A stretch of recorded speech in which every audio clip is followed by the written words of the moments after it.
कल की वीडियो में अपन ने पढ़ा था प्रेजेंट इंडेफिनिट टेंस और आज पढ़ेंगे अपन प्रेजेंट कंटिन्यूस टेंस। तो आइए शुरू करते हैं प्रेजेंट कंटिन्यूस टेंस।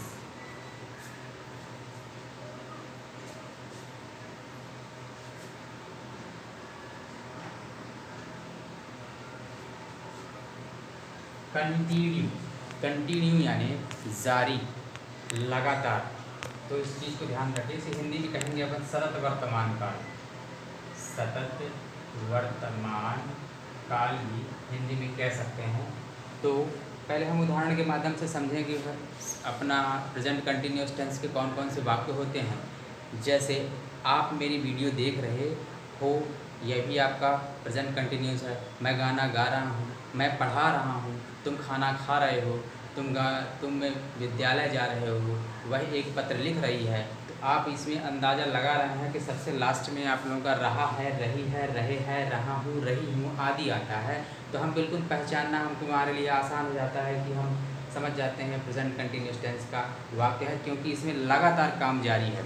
जैसे मैं पढ़ा रहा हूँ, आप देख रहे हो वर्तमान में मेरे हाथ पैर चल रहे हैं और मैं पढ़ा रहा हूँ, तो ये प्रेजेंट कंटिन्यूस टेंस का वाक्य है। तो आइए शुरू करते हैं।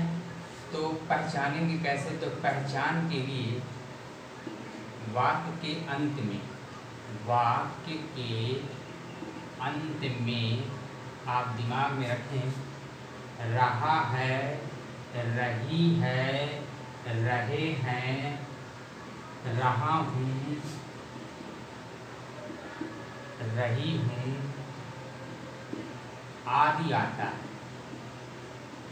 चाहे तो आप नोट कर लें तो समझने में आसानी होगी। अब जब ये आ गया तब अपन इसका फार्मूला बनाएंगे। तो फार्मूला भी हमें याद रखना होगा। जिस प्रकार मैथ के सवाल सॉल्व करते हैं तो हमें फार्मूला की आवश्यकता होती है, ठीक उसी प्रकार से इसे ट्रांसलेशन करने के लिए हमें स्ट्रक्चर की आवश्यकता होती है। स्ट्रक्चर इसका क्या है दिमाग में रखें। इसका स्ट्रक्चर मैं आप लोगों को लिख देता हूँ। तो आपको पता है कि सबसे पहले सब्जेक्ट यानी कर्ता आता है, और कर्ता में आप लोगों को किनारे लिखवाया था प्रेजेंट इंडेफिनिट में, वहाँ आप लोग देख लें। तो सबसे पहले सब्जेक्ट आता है, तो आपको सब्जेक्ट लिखना है प्लस। अब यहाँ से आप लोगों की हेल्पिंग वर्ब आती है, क्योंकि प्रेजेंट इंडेफिनिट टेंस में हेल्पिंग वर्ब नहीं थी, और यहाँ पे आप लोगों की हेल्पिंग वर्ब आएगी। तो हेल्पिंग वर्ब ध्यान रखें कौन कौन सी आती है हेल्पिंग वर्ब। इसमें इज, एम या आर हेल्पिंग वर्ब आती है। तो और वर्ब का फर्स्ट फॉर्म उसमें आईएनजी लगेगा और प्लस ऑब्जेक्ट, और चाहे तो आप अदर वर्ड भी कर सकते हैं, नहीं तो इतना ठीक है। यहाँ पे हेल्पिंग वर्ब जरूर ध्यान रखें। और हेल्पिंग वर्ब की भी आपको पता होगा कि हेल्पिंग वर्ब कौन कौन सी होती हैं। अब समस्या ये आती है कि कहाँ इज लगेगा, कहाँ एम लगेगा, कहाँ आर लगेगा। तो बिल्कुल सरल तरीके से मैं बता देता हूँ। पहले अपन एम बता दें, बिल्कुल एम से फुर्सत हो जाते हैं। एम का प्रयोग केवल आई के साथ, बस इतना ध्यान रखना, केवल आई के साथ, यानी सब्जेक्ट आपका आई है तो उसके साथ केवल एम का प्रयोग होगा। और दूसरा इसका प्रयोग, इसका प्रयोग ध्यान में रखें। यदि सब्जेक्ट यानी कर्ता आपका ही है, शी है, इट है, किसी का नाम है, थर्ड पर्सन सिंगुलर है, तो वहाँ पर इस का प्रयोग होगा। बाकी सब आर का प्रयोग, तो आर का भी आप लिख लें तो आर का प्रयोग आ जाएगा आपका यदि सब्जेक्ट कौन कौन सा है, यू, वी, दे, या कोई प्लूरल वर्ड है, सब्जेक्ट है, तो वहाँ पर आपका आर का प्रयोग होगा। तो मैं समझता हूँ ये समझ में आ गया होगा। अब आगे अपन चलें, एग्जाम्पल के माध्यम से समझने का प्रयास करते हैं। तो एग्जाम्पल्स आपको बताते हैं, तो देख रहे हैं एग्जाम्पल।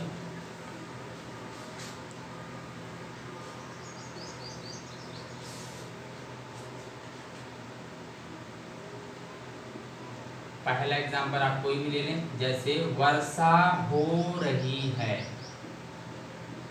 देखें आप समझ गए कि रही है आया है, यानी प्रेजेंट कंटिन्यूअस टेंस का वाक्य। और वर्षा हो रही है इसका अपन ट्रांसलेशन करें तो यहाँ पे सब्जेक्ट नहीं है, बारिश में आप लोगों का इट लग जाएगा, इट। और इट के साथ अपन जानते हैं, अभी बताए हैं, इट इज रेनिंग, ये हो गया। दूसरा और बता दें, आप मेरा वीडियो देख रहे हैं, आप मेरा वीडियो देख रहे हैं, तो आपके लिए यू के साथ आर, देखने को अपन वॉच बोलते हैं, और वाचिंग हो जाएगा, ING लग जाएगा, और वीडियो माय वीडियो, मेरा वीडियो यानी माय वीडियो। ये बिल्कुल सिंपल है। और इसी के साथ अगला भी अपन एग्जांपल ले लें। वह एक पत्र लिख रही है, वह एक पत्र लिख रही है, चूँकि वह फीमेल है तो यहाँ पे आ जाएगा सी के साथ इज राइटिंग आ लेटर। अब अगला भी अपन बना लें तो हो जाएगा। बहुत सारे एग्जांपल्स हैं, आप जितने एग्जांपल चाहें तो बना सकते हैं, और यहाँ पर मैंने इतने एग्जांपल्स के माध्यम से समझा दिया। अब ये आप लोगों का अफर्मेटिव सेंटेंस हो जाएगा।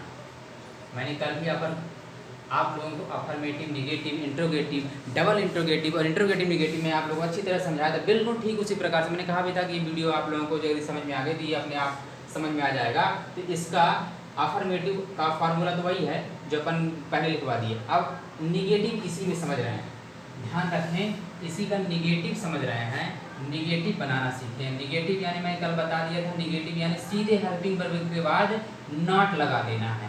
तो यहाँ पे मैं हल्का लिख देता हूँ, हेल्पिंग वर्ब प्लस नॉट, ये अपने आप बन जाएगी। इन्हीं उदाहरणों से समझ लेते हैं, ध्यान में रखें, इन्हीं उदाहरण से समझ लेते हैं। वर्षा हो रही है तो वर्षा नहीं हो रही है, तो ये हेल्पिंग वर्ब इज है, नॉट रेनिंग। इतना जल्दी बन गया। आप मेरा वीडियो देख रहे हैं तो आप मेरा वीडियो नहीं देख रहे हैं, तो यू आर, ये हेल्पिंग वर्ब ये मिल गया, यहाँ पे लग गया आपका not, you are not watching my video.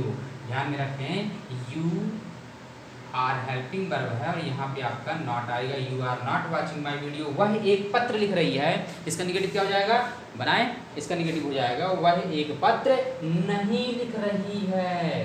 तो कहाँ हेल्पिंग वर्ब लगेगा, इसके बाद, तो सॉरी कहाँ पे नॉट लगेगा, इसके बाद। तो she is not writing a letter, तो ये देखना ये निगेटिव बन गया। अब इसका अपन बनाएंगे इंट्रोगेटिव सेंटेंस, इसी का बना लें अपन interrogative sentence.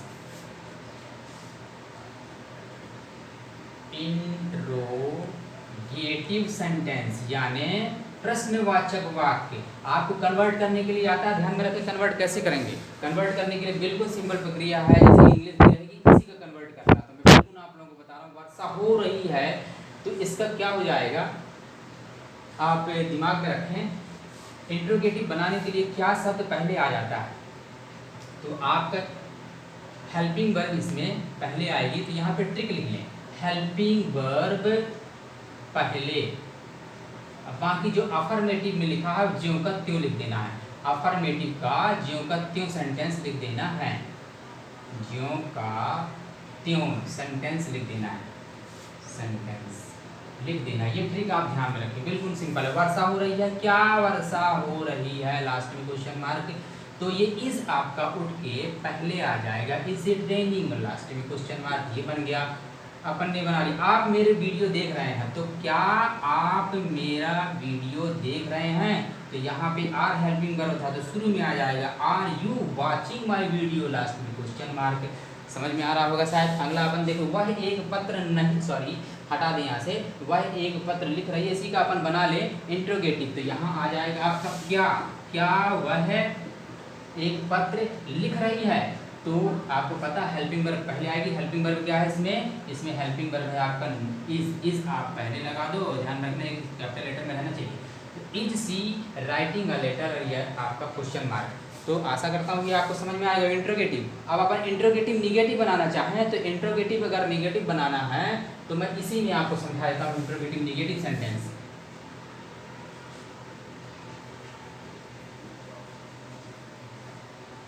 Interrogative negative sentence समझें तो, क्या वर्षा नहीं हो रही है, क्या आप मेरा वीडियो नहीं देख रहे हैं, क्या वह एक पत्र नहीं लिख रही है, ये बन गया आपका। अब इसकी इंग्लिश बना लें, is it not raining, are you not, यानी सब्जेक्ट के बाद आपका नॉट लगेगा। हेल्पिंग वर्ब पहले, फिर सब्जेक्ट, उसके बाद नॉट, बाकी फिर हेल्पिंग वर्ब, उसमें वर्ब के फर्स्ट फॉर्म में आईएनजी और बाद में ऑब्जेक्ट या अदर वर्ड। क्या वह एक पत्र नहीं लिख रही थी, is she not writing a letter. तो मैंने आपको ये भी समझा दिया। अब बचा आप लोगों का डबल इंटरोगेटिव। डबल इंटरोगेटिव में आपको बताया था WH वाले क्वेश्चंस पहले आ जाते हैं, तो उसे भी अपन एक काट सेंटेंस बता देते हैं, वीडियो क्योंकि ज़्यादा लंबी नहीं हो जाए तो इतनी दिक्कत होती है। तो क्या वर्षा, मैं आपको इसको अलग से बता देता हूँ, डबल इंटरोगेटिव वाले काट सेंटेंस। डबल इंटरोगेटिव पढ़ लें तो प्रेजेंट कंटिन्यूअस का डबल इंटरोगेटिव,